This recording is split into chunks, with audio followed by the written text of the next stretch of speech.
here today with Karim Saleh. He is the star of Luxor, which is directed by Senia Dura. And I want to start off with thanking you for being here with me, and Thank you for having me. congratulations on a very, very thoughtful film. Uh, Thank you. do you want to tell us about it, and also go ahead and tell us about your character, Sultan? Yes.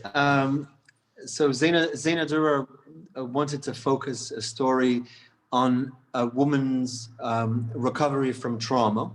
This woman is a doctor who works who works at the border between in zones of conflict. She happens to have come back from the border between Syria and Iraq. She's seen a lot of terrible things, and she's going back to the city of Luxor in Egypt, where 20 years prior to that she had dated an archaeologist who was then a young aspiring archaeologist, but not hoping to see him, but hoping to go back to that city in order to get back in touch with herself. She's crossing the Nile on a ferry boat, and here he is. And in her need to go through her to go through a journey inside herself, he accompanies her through a journey of healing and a journey of not self-discovery, but really healing. I think it's really a journey. It's the story of a woman who is recovering from trauma. And Sultan, my character, is an archaeologist. They were together 20 years prior to that. I think she was always in him. He's never been in love. He hadn't been in love with anyone until she showed up. He had tried a few times, and there she was, and she was holding a lot of, I think, pains that he carries in himself, but she was able to bring those things to the surface, and she needed him, and I think he needed her almost as an instrument of his coming of age. He needed her to rekindle with his own sense of maturity and his own capacity for love. So that's your character is really interesting to me, because I wouldn't necessarily consider him like a hero in the film, but it almost like a handout towards coming back to life. Because like you mentioned, she's gone through this horrific trauma where 20 years ago, when she met you, she was probably bright-eyed and very excited about trying to do her part in the war. And now after going through all that, going back to you, it probably, like you said, rekindles some of those youthful emotions. I think he's a gentle but firm. He's gentle and firm in his ability to accompany her through the journey that she needs to go through internally. And I think it's because he really understands her, not just as a person, but understands her circumstances. And although he, in his own way of dealing, because he's Middle Eastern, he's living there, he's aware of what's happening in that world, but what he wants to do is escape all of that by going back as far as possible in the past as he possibly can, which is another direction in which you can escape, right? Mm-hmm. And so he's escaping into the past. So he needs to be brought back as well, but he truly understands her. She's more mature than him, and she's braver than him in the sense that she is on the front lines, not just physically by being a doctor, but also emotionally in her ability to really accept that she is holding that pain, not just for what she has gone through, but also for the people around her. So she's confronting him with the reality of their environment and their circumstances. And he needs to be brought back from, being in this wonderful, smart, beautiful world of archaeology, but he isn't able to build anything in the real world. So in a sense, I feel that in each other's inner lives, they are each other's heroes in a sense, that they do bring each other, someplace.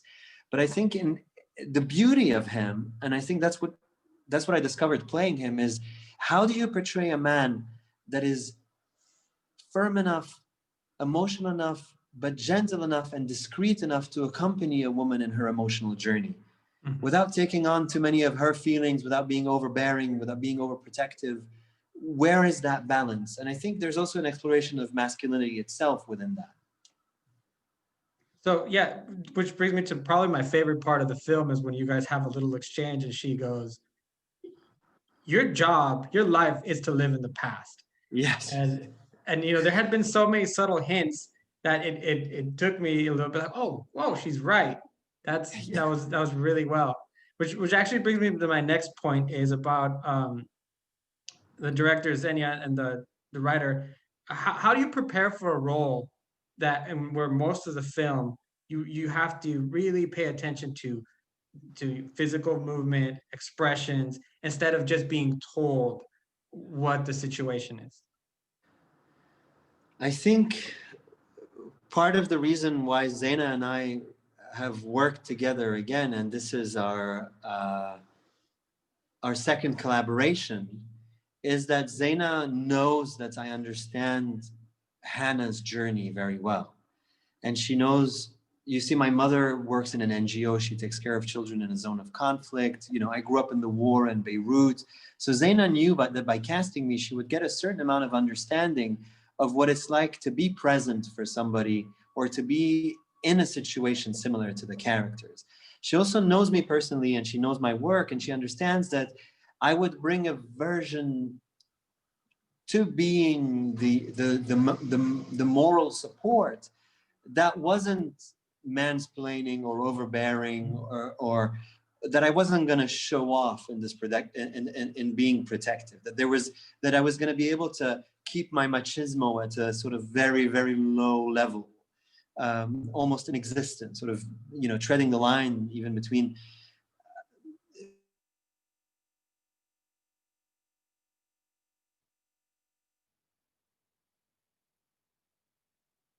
Oh, I think I lost him. Your job is not to carry her feelings for her. Your job is to be there for her in order for her to be able to have them. And so Zaina knew not only how to stir me, but she knew where my starting point would be. And so we were able to sort of conduct that journey, to, you know, take that journey together almost silently, almost very, very instinctively.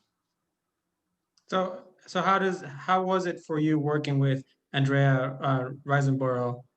How do you both prepare together for setting up what is a 20-year relationship and then coming together? So I had done so much preparation on my own, and she, you know, had her sort of process with it. But by the time her and I got together, I immediately felt that whatever work I had done was going to serve me, but that from this point on, I was going to be in the moment with this wonderful actor. And, you know, I don't know how to describe meeting an actor of her caliber, but it's almost, you know, it's almost like being in the presence of a majestic creature. You know, when you're in the presence of an elephant, you know, what do? I mean, this, you know, it's absolute. There's no, you know, there's nothing to bargain with, to argue with, to say or to explore. The thing was on track. It was weirdly and magically in the same way that it feels in the movie, and that kind of where everything is coming together. It felt very much in the same way in the making of the movie, where things were just coming together calmly, steadily. And there was a lot of things that were unspoken, but that were very palpable. And so we didn't have to sit down and plan and organize and share biographies. It's almost like seeing each other. We presented each other with the energy of having had that biographical understanding, you know. That's the best way I can describe it. Sorry if it. No, it's okay. It's quite okay.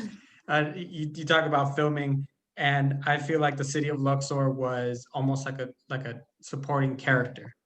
The way that Hana interacts with the different sites, and it's almost like uh, you really get to see the beauty of the city beyond just the architects, the ancient architecture.